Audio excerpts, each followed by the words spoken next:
Hi, I'm Canden with Top Things to Do DC and Free Tours by Foot. Now, if you're coming to Washington, D.C., you probably want to visit a museum.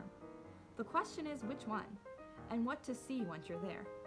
There are over 70 museums in D.C., and 17 of those are Smithsonian's.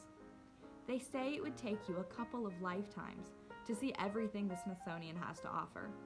I'm assuming you don't have that kind of time on your visit to D.C., so why not look into our Smithsonian Museum tours?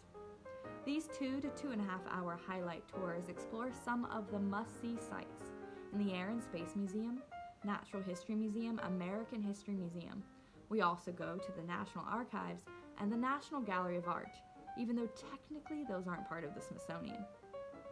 On these small group tours, your guide will show you and explain some of the significance and stories behind exhibits such as Julia Child's Kitchen, the Hope Diamond, the Spirit of St. Louis, the Charters of Freedom, and the Art of Leonardo da Vinci, among others. We'll help you navigate through security and the crowds and make sure you see the highlights at each museum. Have a certain interest or item you want to see? Let us know, and we'll do our best to include it. Or book a private tour, and we can tailor the entire visit on what you want to learn more about. Visit us at freetoursbyfoot.com, or use the link below to learn more about our Smithsonian Museum tours and the museums themselves, as well as all of our tours in DC. Reach out to us on social media at Top Things to Do DC with your favorite Smithsonian exhibit.